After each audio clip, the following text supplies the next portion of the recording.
Okay, now we're recording. So last meeting we got fairly far. We got pretty good, well into the section in the Symposium where Socrates tells us this story about how when he went to go visit Diotima, she schooled him on the truth about Eros, the truth about love, and one of the things she said is that love is not beautiful; it desires beauty. So you can't be something, you can't desire something you already possess. Therefore, love is not beautiful, nor is love ugly. So love is, I guess, average looking. And so love is in this sort of middle ground between beauty and ugliness, between goodness and badness, between wisdom and understanding and ignorance, right? Love has correct judgment. We talked a little bit about that last meeting. And love, Eros, is not even a god. Love is a spirit. Love is in the spiritual realm that is in between gods and the gods and humans, and it's like a messenger, divine messenger. So we talked about what the reasoning is for why we as human beings, why we as individuals, why is it that we desire love? Why do we desire love? Or sorry, that's kind of a stupid way of putting the question. Love is defined as desire. Specifically, it's a desire for beautiful things. Sorry, I just got done working out before this started, so I'm a little winded. Oh, I gotta stretch. Sorry.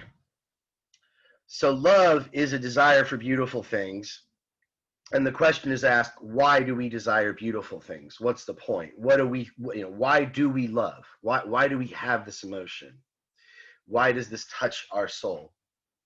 And the answer to that question, this is at the very end of our last meeting on Tuesday. I posted this. Some of y'all were there. Some of you might have just seen the video, I hope. But they basically conclude that the reason that we pursue things that we perceive as beautiful and good is because that we assume once we get these things, once we have these things, that we will achieve eudaimonia, or as it's translated here, happiness. It will make us happy. So that's the aim of love. That's why we aim for love. But what is the function of love in the grander scheme of things? That's what we're going to touch on today. That we didn't get to that last time. From a completely selfish, sort of individual perspective, we desire beautiful things. We have love. We love things because we feel that they'll make us happy. But in the grand scheme of things, why does love exist? That's the meaning of the question I pose here. What is the function of love? But before we get to that, there's this sort of side note that we're actually going to come back to. Why some people are called lovers but not others. And I don't think we got this far last time. Anybody want to correct me if I'm wrong, go ahead. But I don't think we covered that question. I might have just barely glossed over it at the end. But there's this point of confusion, because if we define love as Socrates and Diotima do, if we define love as a desire for beautiful things, well, that doesn't seem to single it out as anything special. In other words, it seems like by that definition, everyone is in love. Everyone is a lover. But that's not how we use the word. We don't say everyone is in love. We don't say everyone is a lover. But we do, once we sort of break it apart, we do assume that everyone desires beautiful things. Like who desires ugly things? Is there anyone here that wants ugly things? You want non-beautiful things? Now we could debate about what is true beauty, what is a beautiful thing. That could be up for debate. But we desire things that we at least perceive as beautiful. Whether they are or not, that's, I guess, could be subjective. Maybe there's some higher truth. So she has to clarify, if everyone desires beautiful things, why do we call some people lovers but not others? Well, we're going to get to this in a moment, but she mentions, I'm talking about Diotima. Remember, she is this holy woman who has knowledge of spiritual matters, and she's teaching Socrates, and he's telling us about this. He's at the party relaying his story. But she mentions the word poetry or poesis in Greek, which means to create, to bring forth. The word poesis means to create, but we don't call everybody a poet, or they didn't call everybody a poet. So I mean, they do. I guess there's a similar ambiguity. I talked about this already last meeting.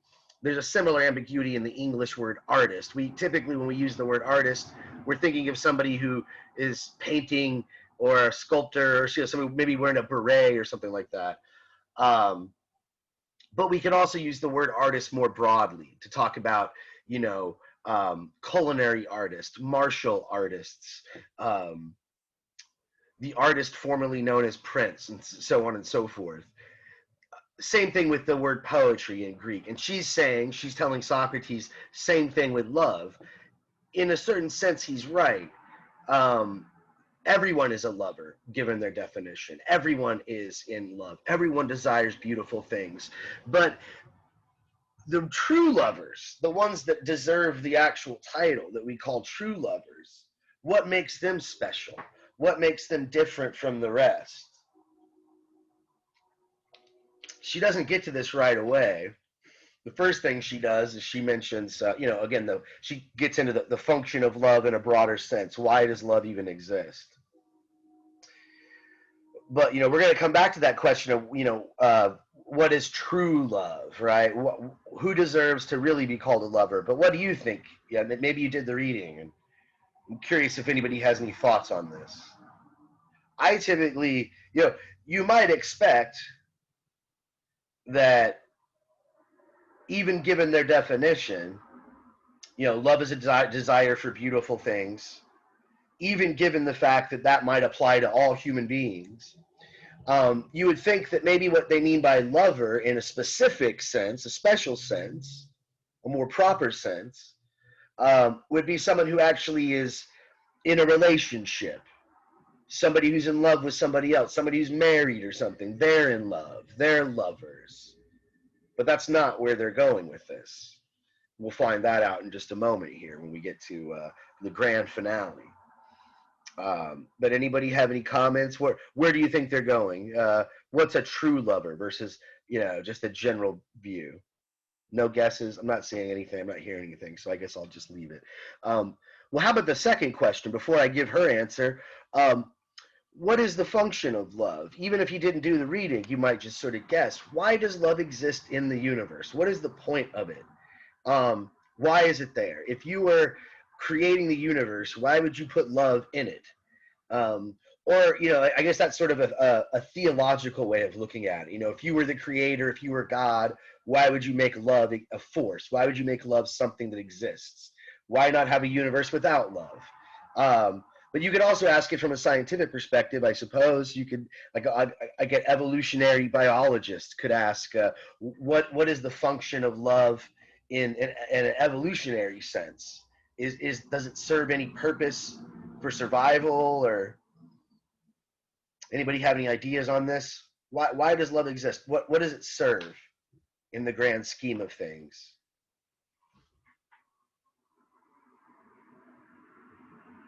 I suppose there's a lot of good guesses, but nobody has any ideas. Okay, well, so I'll just continue on with that one then. All right. Well, I almost feel like some of you are just working on your papers right now, and you're just logged in to get the extra credit. But anyway, it energizes, says Lola. Okay, I like that. But to do what? So it gives you energy. It gives you inspiration, I suppose. To do what though? I think you're on the right track to where what she's gonna say. What does it energize you to do? I think the question is actually, you guys are probably trying to, if you're listening at all, I can't even tell. But if you're listening at all, I know Lola is obviously.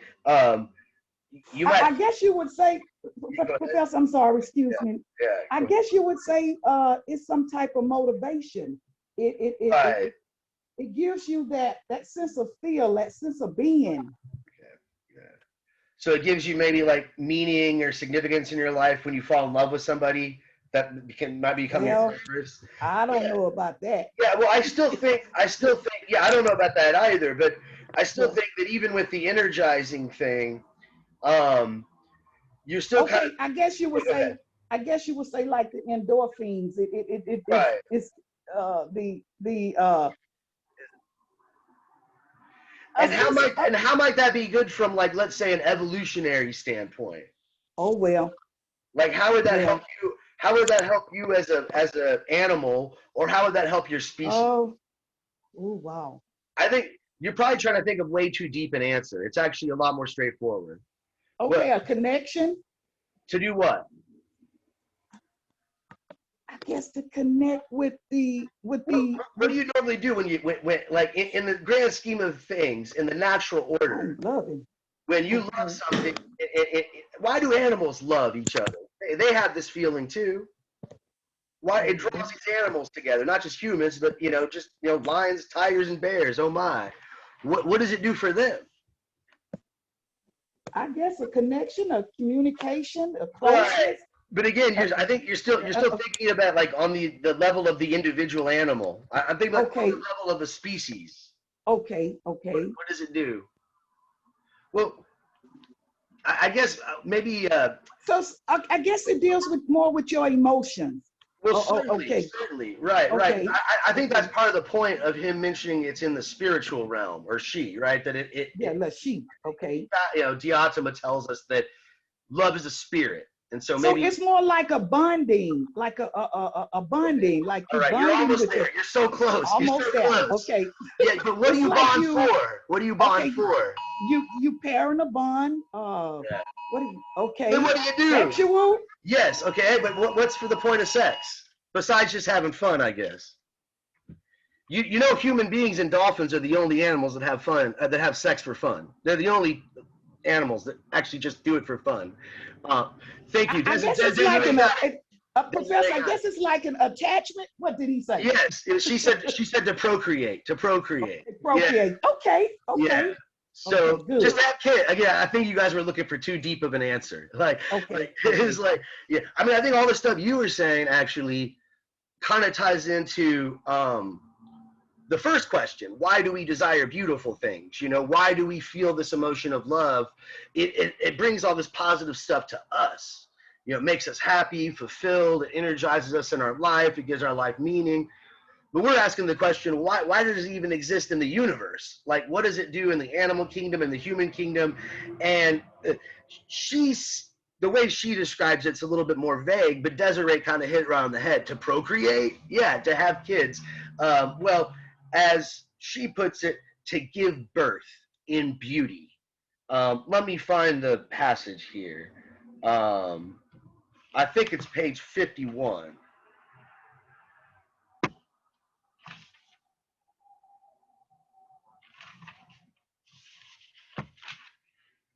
I should have probably found this before class. I was just kind of in a rush. Like I said, I was just finished working out before class started.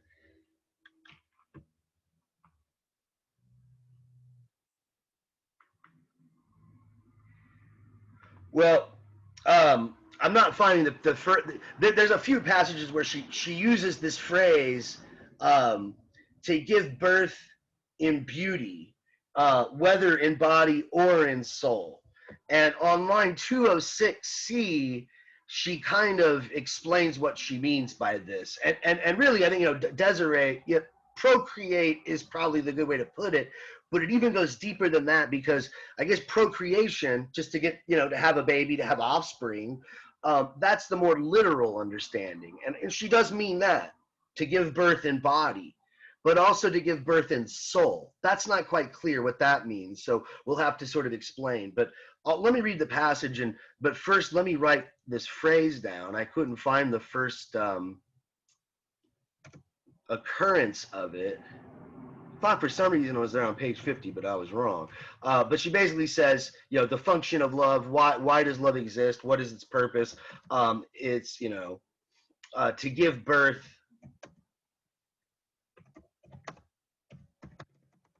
in beauty, whether in body or soul.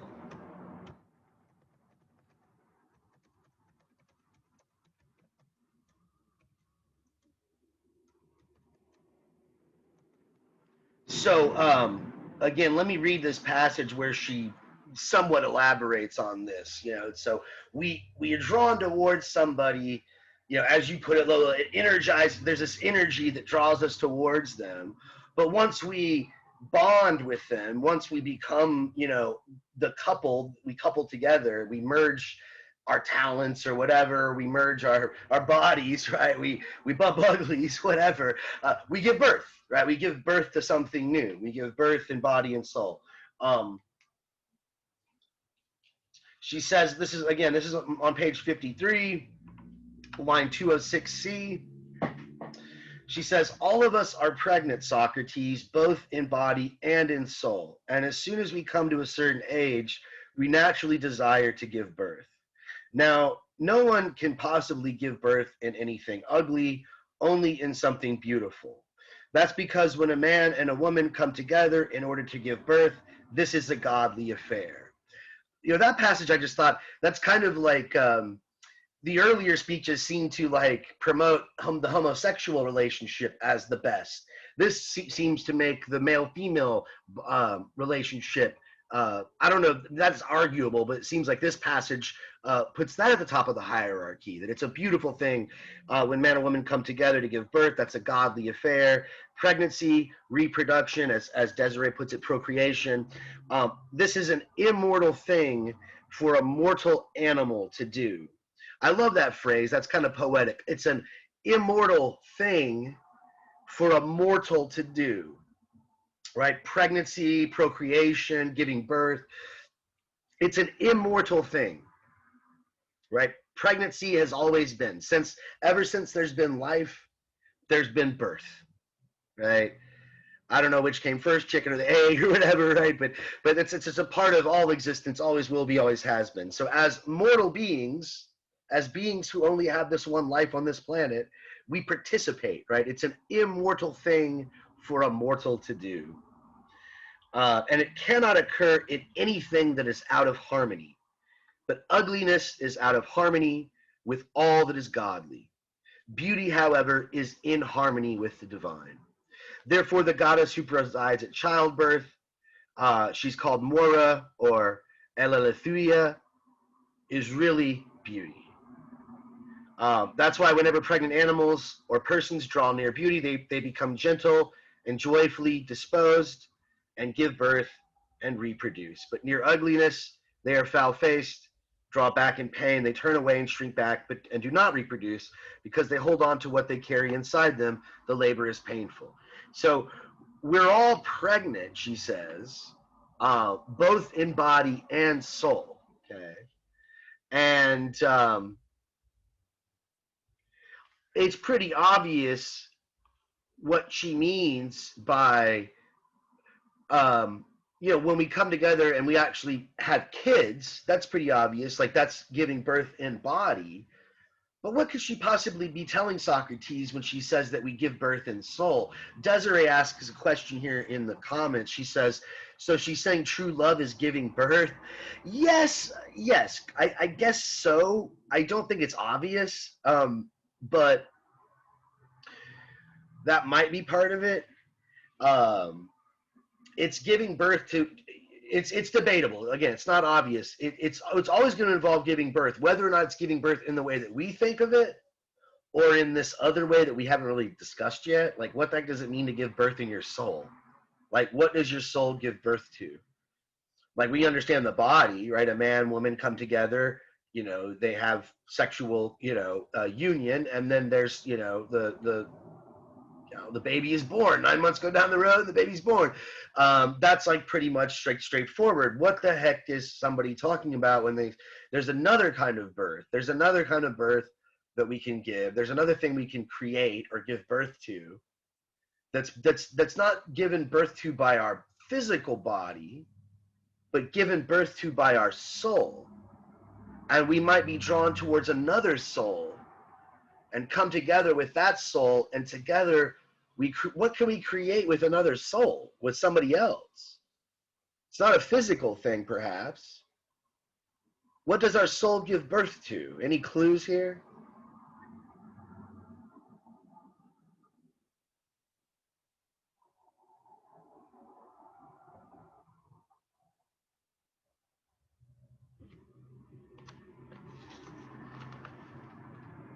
Tough question, I guess, huh? No clue, no clue.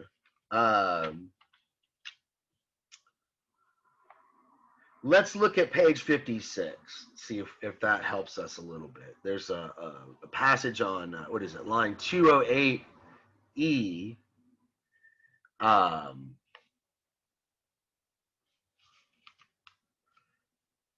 Just a couple lines below the E there. She says, some people are pregnant in body, and for this reason they turn more to women and pursue love in that way. Okay, so we've talked about that already.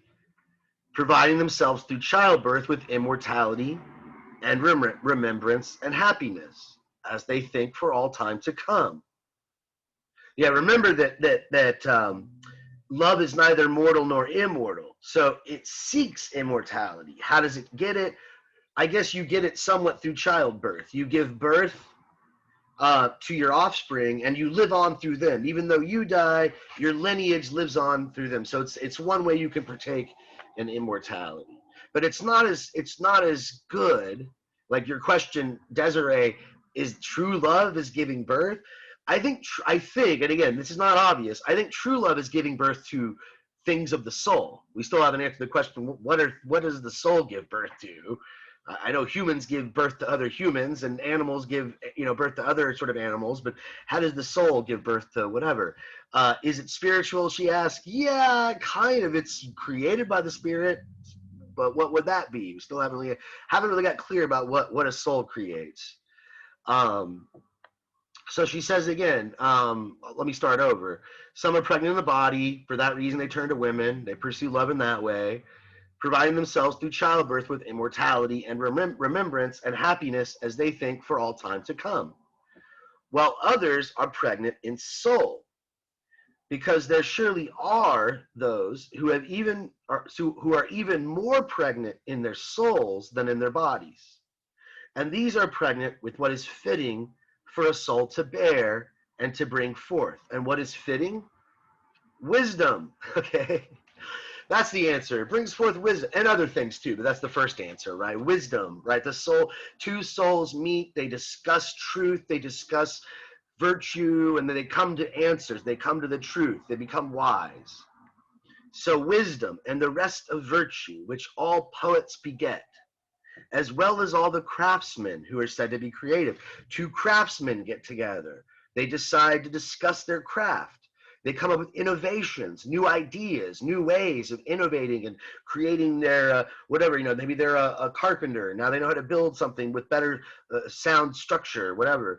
That is a creation of the soul, right? It comes from the idea, from the mind. By far, the greatest and most beautiful part of wisdom deals with the proper ordering of cities and households. And that is called moderation and justice. I think he's intending that this is getting better. She actually, Diotima's still talking here, right?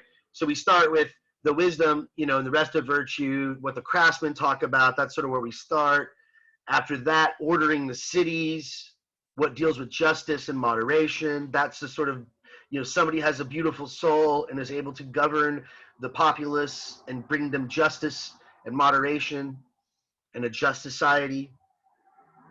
When someone has been pregnant with these in his soul from an early age, while he is still a virgin, and having arrived at a proper age, desires to beget and give birth, he too will certainly go about seeking the beauty in which he would beget, for he will never beget in anything ugly. Since he is pregnant, then, he is much more drawn to bodies that are beautiful than to those that are ugly. And if he also has the luck to find a soul that is beautiful and noble and well formed, he is even more drawn to this combination. Such a man makes him instantly teem with ideas and arguments about virtue, the qualities a virtuous man should have, and the customary activities in which he should engage. And so he tries to educate him. In my view, you see, when he makes contact with someone beautiful and keeps company with him, he conceives and gives birth to what he has been carrying inside him for ages. And whether they are together or apart, he remembers that beauty. And in common with him, he nurtures the newborn. Such people, therefore, have much more share than do the parents of human children, and have a firmer bond of friendship, because the children in whom they have a share, these creations that they create together, the children they have a share in are more beautiful and more immortal. Everyone would rather have such children than human ones, and would look up to Homer, Hesiod, and the other good poets with envy and admiration for the offspring they've left behind. Offspring which, because they are immortal themselves, provide their parents with immortal glory and remembrance. So these creations that are given birth, right, they're born from a soul, are even more beautiful and more immortal than the kind of birth that we just have as humans, just having a baby, having children. Okay, so and it's a deeper beauty, it seems like he's saying. When we meet somebody who has a beautiful soul, even if their body's not so ugly, but they have a beautiful soul, we're still drawn towards that because they're filled with wisdom. And when we come together with somebody and we create something together, even though we're far apart, we still share this bond, as he puts it. When he makes contact with someone beautiful, he keeps company with him, he conceives and gives birth to what he's been carrying inside him, right? We're all pregnant. We've all got this something inside us that needs to come out, something special, something new, something, an idea. And once we share it, we don't lose it. We share it with the world, right? The first person that discovered the quadratic formula, or, when Pythagoras figured out the Pythagorean theorem, once he understood that concept, that idea that was useful in analyzing the properties of triangles and all sorts of other geometrical operations, he didn't lose anything by sharing it with the world. Everybody else got to learn from his wisdom, and his wisdom is still with us today. We still use the Pythagorean theorem, to figure out the angles or the sides of a triangle. And so he's still, he's able to, as Diotimus tells us, he's able to have immortal glory and remembrance, just like Homer the poet is. Even though he's dead, people still remember him for his achievements. This might be the case a lot of the times, but I'm not really quite sure I completely agree. Maybe somebody has some thoughts on this. When he says that these people who do these things, like let's say you're a scientist who gets together with other scientists and you do research together and you discover the cure for some horrible disease, and you're very proud of what you did with all these people. You came together, you did research, you gave birth to something beautiful and useful and that can last all human history, and provide us with health and all these other benefits.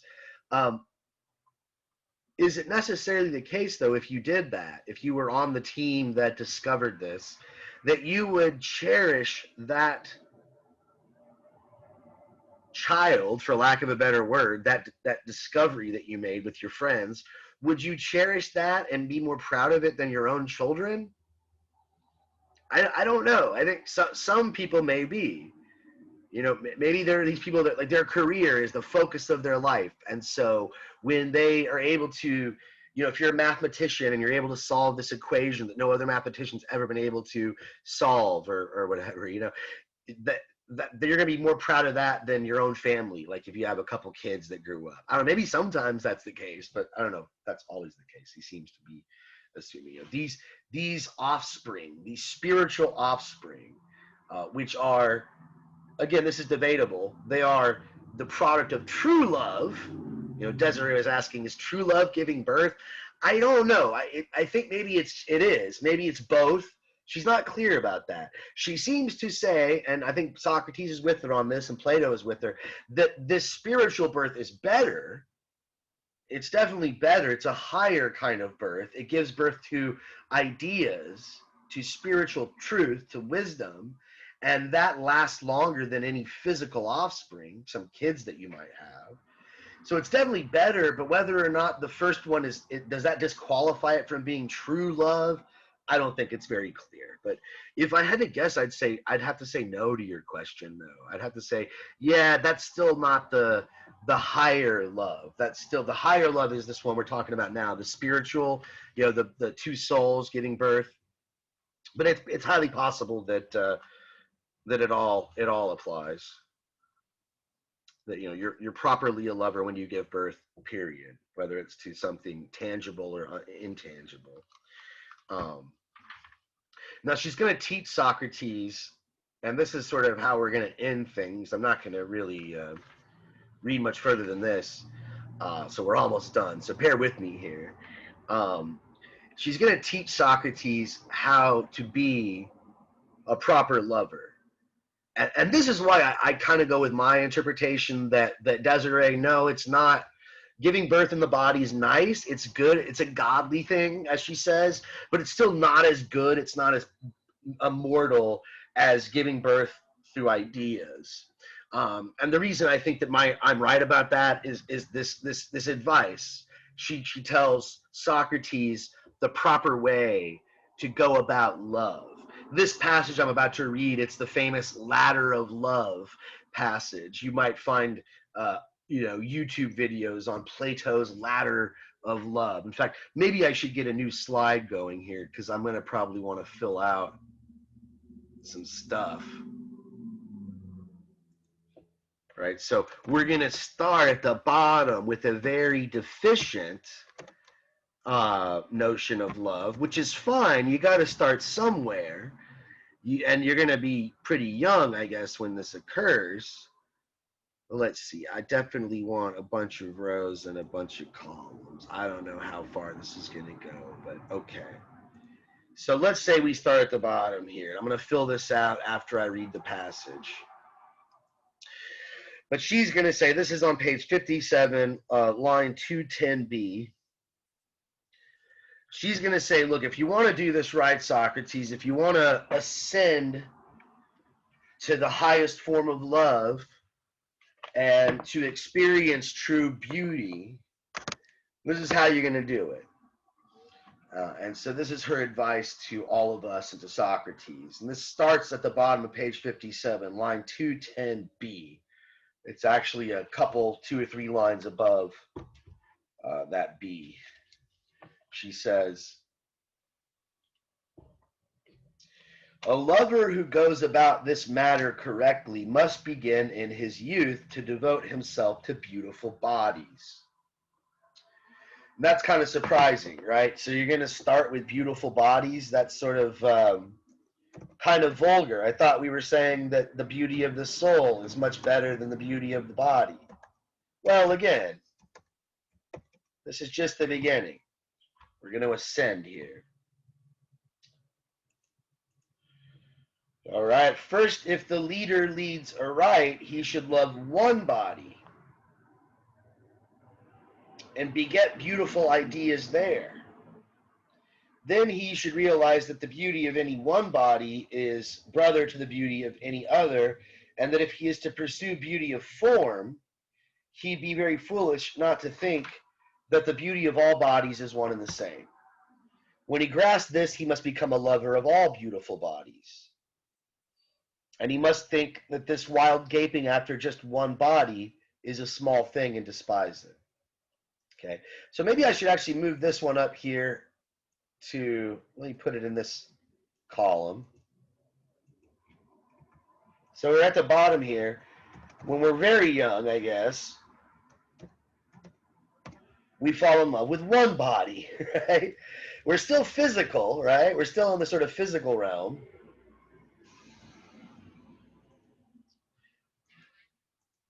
But we're looking at one particular body. So you might think of this as your first crush. You know, when you're a little kid, when you're young, I don't know how old you were when you had your first crush. I was pretty young. I think it was like third grade. I had a crush on Melissa. Still remember Melissa. I think it was second grade, actually. You know, it was stupid, naive, like schoolboy crush, but I thought she was cute. I didn't admit it because, you know, girls still had cooties back then. You're not supposed to like girls, but whatever. That was the beginning, okay? But then, as she puts it, you realize that the beauty of any one body is brother to the beauty of any other. And that if you want to pursue beauty of form, I guess maybe put that up here, beauty of form, right? If you want to pursue beauty of form, you'd be foolish just to focus on one body. So I see Melissa, then fourth grade comes around and I see Heather, right? I'm not giving any last names, right? There's a million Melissas, a million Heathers, all right? So, okay, even where I went to school. So whatever. I had a big crush on this girl, right? Oh, wait, she's cute too. So there's more than one beautiful body, right? There's this thing called beauty. What is this thing called beauty? Beauty of form. I believe that anyone who, let's see. I've lost my spot. After this, so after we realize that not just one person's beautiful, not just one person's attractive, there's other people that are kind of cute. And cuteness is kind of a thing that applies not even just to people. Animals can be cute. It can be a cute movie, cute cartoon character. There's beautiful sunsets, beautiful things in nature. Beauty is a far-ranging thing. So if we desire beauty, we've got to sort of like figure this thing out. It's not just this one person. It's not just a bunch of people. It's actually even a broader thing. So after this, he must think that the beauty of people's souls is more valuable than the beauty of their bodies. So if you're going further up this hierarchy, beauty of the soul, okay. So now we're getting even deeper here. All right, we're going to realize that, you know what, there's this beauty inside the soul that is even, it's even deeper, it's even more longer lasting, you might say, than the beauty of the body. Somebody might be beautiful when they're young and they lose that beauty in their old age. Not always, right? Some people die with a pretty, they're still pretty on their deathbed, right? But physical beauty is, always eventually going to fade. It might take a while, but it's going to fade. Whereas the beauty of the soul is a more permanent beauty.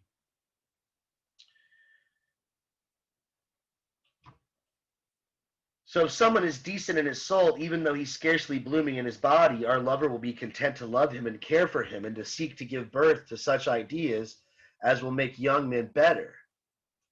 The result is that our lover will be forced to gaze at the beauty of activities and laws and see that all this is akin to itself.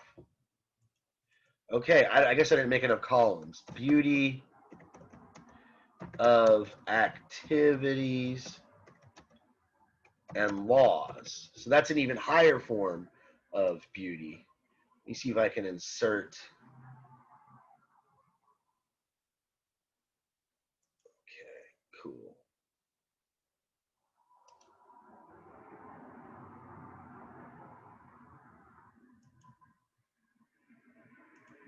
Cool. All right. I think we'll have enough. Let's see. So again, the beauty of activities and laws are even higher than the beauty in the soul, right? Why is the soul so beautiful? The soul is so beautiful because it does beautiful things, right? It acts very beautifully, and it acts according to the law. It acts according to virtuous laws. So there's beauty of activities and laws. After customs, he must move on to various kinds of knowledge, right? Beauty of knowledge.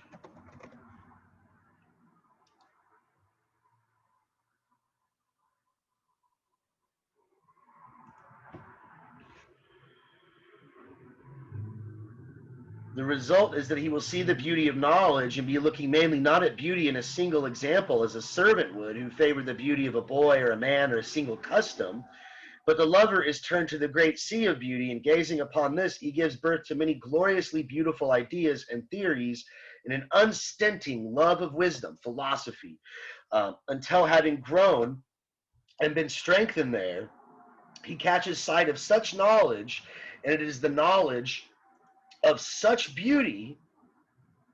Like, try to pay attention to me. She gets real serious here. This is where it gets hardcore. This is like the hardcore grand finale. Like, this is like the most hardcore Plato ever, right? We're going to explain what I mean by that after I read it. But she's like, you better pay attention to me as best you can. You see, the man who has thus been guided so far in matters of love, who has beheld beautiful things in the right order and correctly, is coming now to the goal of loving. All of a sudden, he will catch sight of something wonderfully beautiful in its nature. That, Socrates, is the reason for all his earlier labors. First, and he's talking about the beautiful itself. She's talking about the beautiful itself, right? Or the form, capital F, of beauty, right? The beautiful itself. I can actually erase these top rows now, finally. Cool. Right, the beauty of form, or so the form of beauty. And we're probably not going to have time to get through all the details in class today. I'm probably going to have to spend at least a good 15 minutes kind of putting an end to Plato next meeting.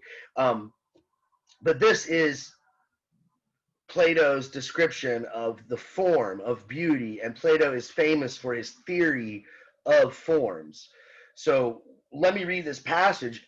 As vague as this passage is, as kind of confusing as this passage is, it's arguably one of the clearest passages in all of Plato regarding the forms, describing what a form is like. So we've made the journey up this ladder. We looked at physical, particular bodies, beautiful bodies in general, beautiful form. We're talking about like shape and the way things are sort of organized, beauty of the soul, inner beauty inside, which would only be possible, right? You could only have a beautiful soul if you were following beautiful laws and beautiful activities and beautiful customs and beautiful morals. So those are even higher than that.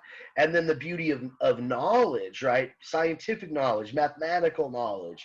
This is even higher. I suppose he's assuming that knowledge is necessary for ordering society. One has to have a more abstract philosophical knowledge to order more specific things like cities and municipalities.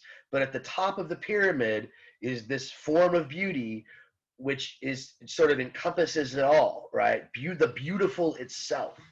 And again, this passage I'm about to read, not the clearest, but probably one of the clearest passages you're going to get describing a form and what a form is like.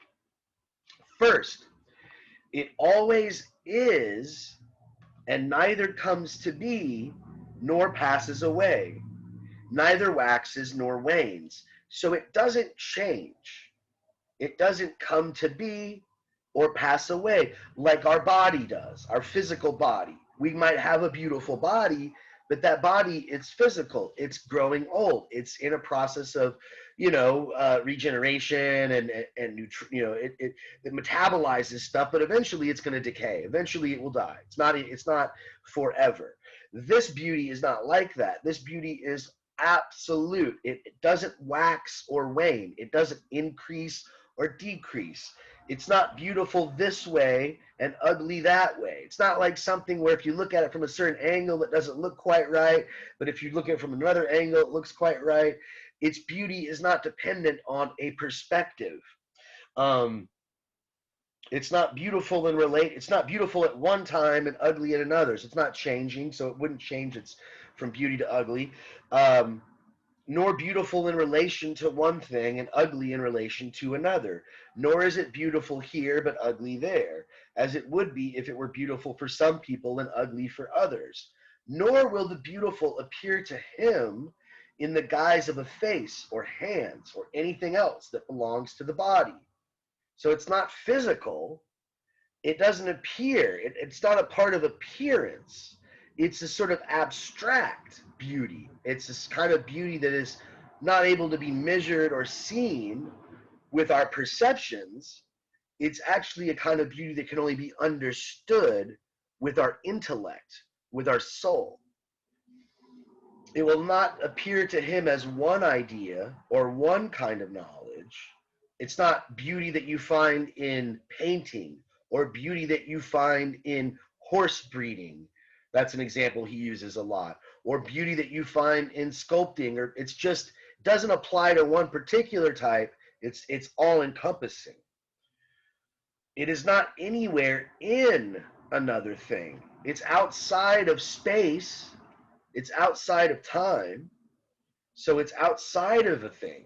It's not in an animal or in earth or in heaven or in anything else, but is itself, by itself, with itself. It's independent. It doesn't have any sort of necessary relation to anything else. Its beauty is based on itself. It is always one in form. And all the other beautiful things share in that. So its beauty does not depend on things that are beautiful, but their beauty depends on it. If all the beautiful things in the universe were destroyed, beauty itself would still exist. The idea would still exist. I suppose you could make this argument, he's going to make this kind of argument about everything. Maybe you've heard of the dodo bird. There's no more dodo birds in existence. They're extinct.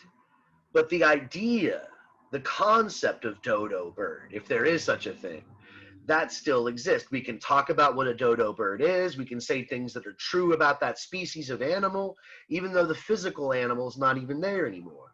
Same is true of beauty. The beautiful things, their existence, the beautiful aspects of their existence are dependent upon the beautiful itself. But the beautiful itself is not dependent on them.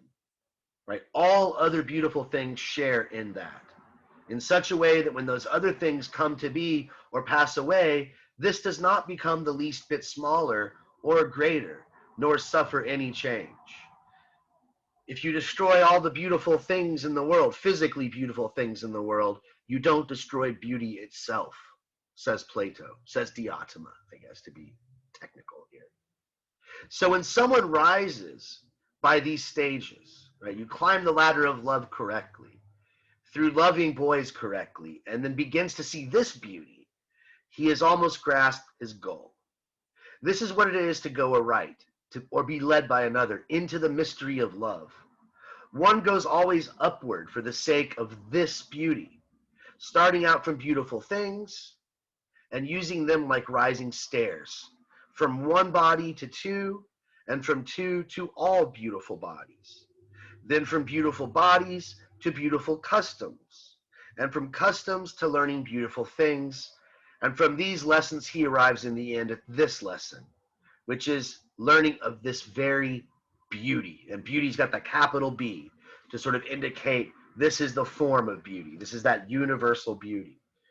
So that in the end, he finally comes to know what it is to be beautiful. So it's this form of beauty and this experience of it our soul has that gives us an understanding of beauty. And this is kind of the rough part with Plato. I'm definitely going to have to save some of this for next time because there's a lot to unpack here.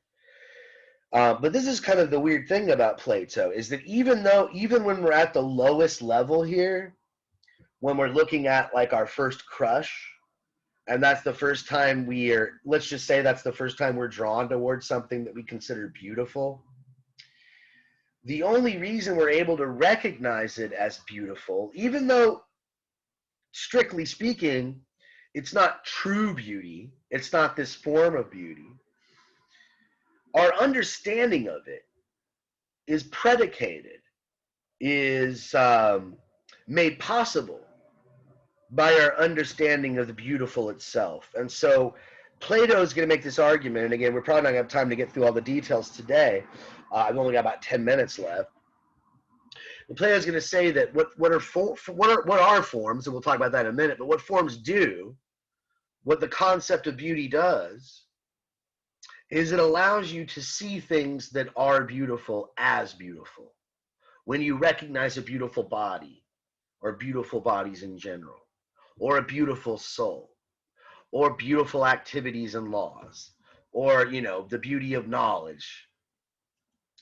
In all these cases, you're guided by this kind of tacit understanding of the beautiful itself, right? You wouldn't be able to make any sort of judgment of this is beautiful, this is ugly, if you didn't already have this sort of underlying, sort of direct sort of inkling of what the beautiful is itself. But it's going to take this sort of very difficult intellectual journey, which reminds me quite a bit of the journey that we learned about at the beginning of the semester, the journey out of the cave. Remember Plato's Allegory of the cave?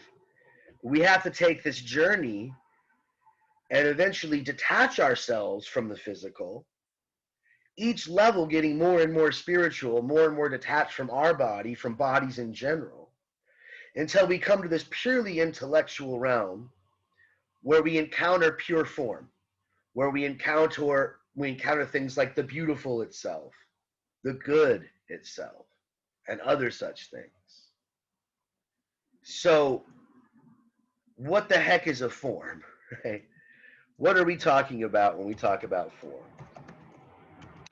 Let me get started here,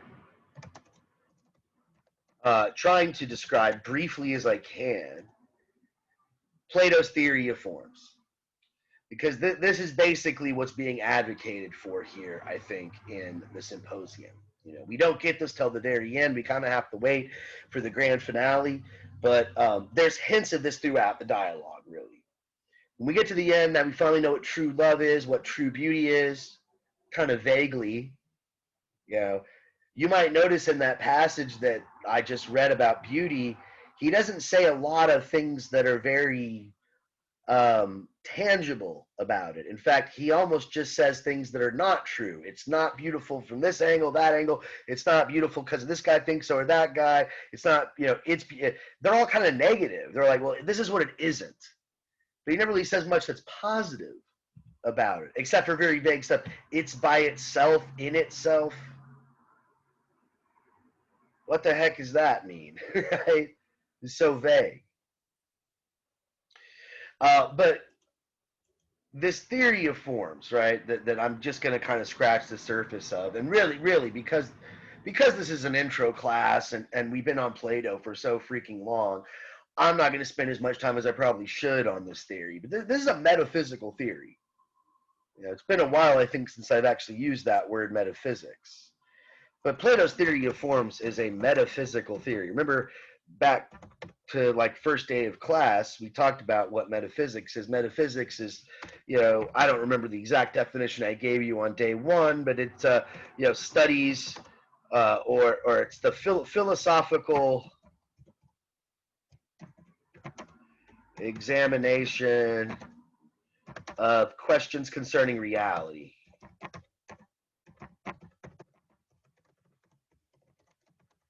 And truth. Right? So theories of reality. So Plato's theory of forms is a metaphysical theory. It's a theory about the nature of reality. And what Plato seemed to believe is that this universe that we inhabit is bifurcated. There are two separate realms in this universe. There's a higher realm that is intelligible, as he puts it. It's the realm that we can understand with our mind, with our soul. But then there's the lower realm, the physical realm, what he called the sensible or the visible realm. So the higher realm is the intelligible, the lower realm is the physical, the visible, what we have access to through our senses, what we can see through our senses, which obviously are tied to our body. Why do we have 5 senses? Because we have 5 sense organs. Got eyes and a nose, and so there's another sense that's, I guess you would call it intellectual sense, understanding, whatever you want to call it, noesis in the Greek. And that's how we have access to this higher realm. But here's the part that is a bit vague and probably requires more explanation than I have time for today, so I'll have to leave some of this stuff for next time. But there's a relationship between this higher realm of forms and the physical world that we're inhabiting right now as we, conduct this meeting over the internet through Zoom. What that relationship is between this higher realm and the physical realm is not quite clear. And Plato is pretty vague about it.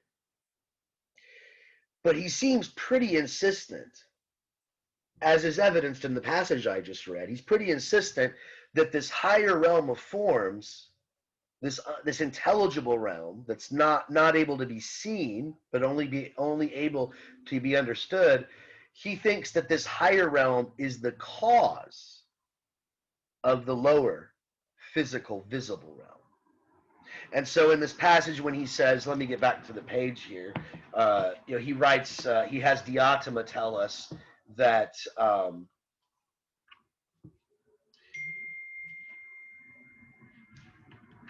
this, I think page 59, Diotima says that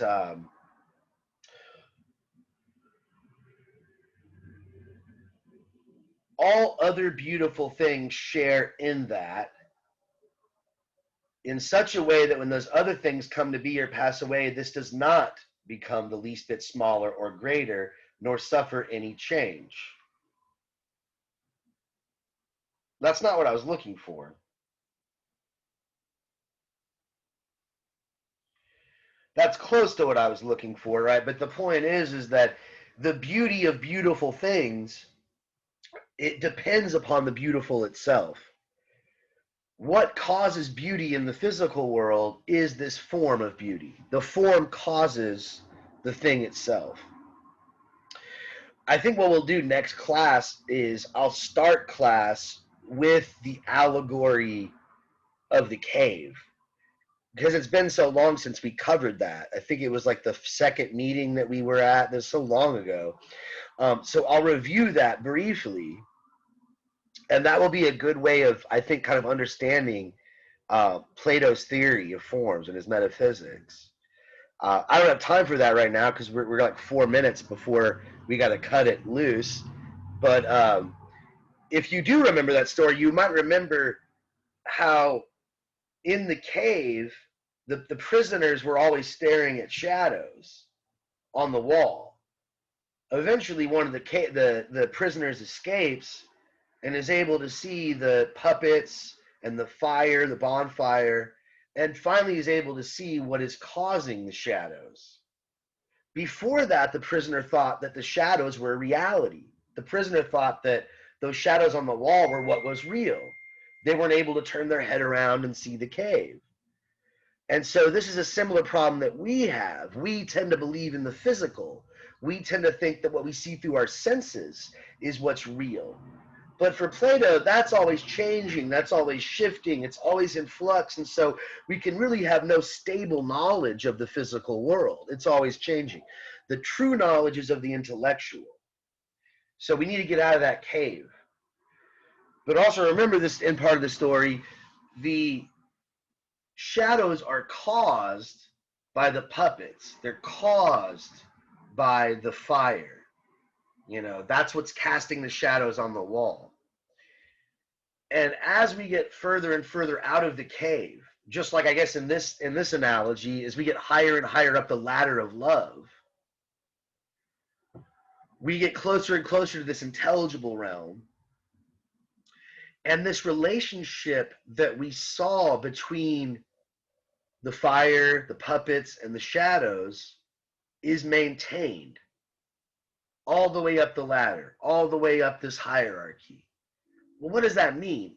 Well, remember, as a prisoner of the cave, in Plato's myth, I had no idea what I didn't know. I was completely ignorant. I thought I was looking at reality when I was really just looking at shadows. There was something behind me that was even more real than the shadows. The puppets, the fire, they're what caused the shadow. The shadow would not even exist if the puppets and the fire didn't exist to cause the shadows, to cast the shadows on the wall. But not only do they cause it, they also explain it. So they give me an understanding. For the first time as a prisoner, I finally understand I was looking at shadows. I have an understanding. So this relationship of providing understanding and also causing is a relationship that is maintained all the way up this hierarchy. So when we get to the top and we get to forms, when we get to things like beauty and goodness, these explain everything below them. They give us an understanding as well. They also cause it. They cause the world. So again, the higher realm of forms is the cause for the lower physical realm of forms. Now, there's a lot more to this theory, and I'm going to have to skip a bit of it. I'm giving you the sort of the short version, but we'll flesh it out a little bit more next meeting. And then we'll look at some of the problems with it, because there's obviously some freaking problems with this theory. There's problems with every metaphysical theory, I guess you could say. But we'll see some of the issues with Plato. And then what we're going to do is we're going to segue into the modern period, which is where Descartes comes in. So we'll talk about some of the issues with Plato's philosophy. We'll talk a little bit about Aristotle, because that's important. Even though we're not reading anything from Aristotle this semester, Aristotle was a disciple, a student of Plato, but he went his own way. And he was probably, you could argue, pretty convincingly that he's even more influential than Plato.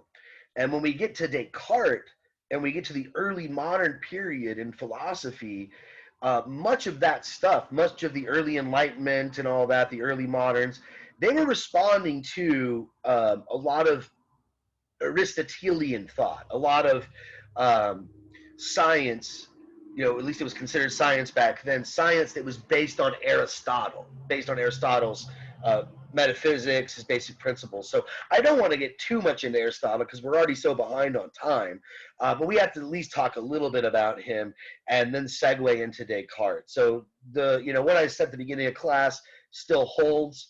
Try to read the first meditation by next week. I will get started on it on Tuesday at 11 a.m. I'll do a lecture, just a short little mini lecture to wrap up Plato, and then hopefully devote most of the class to kind of a segue to the modern period in philosophy. So that's it for today. I'm going to stop recording.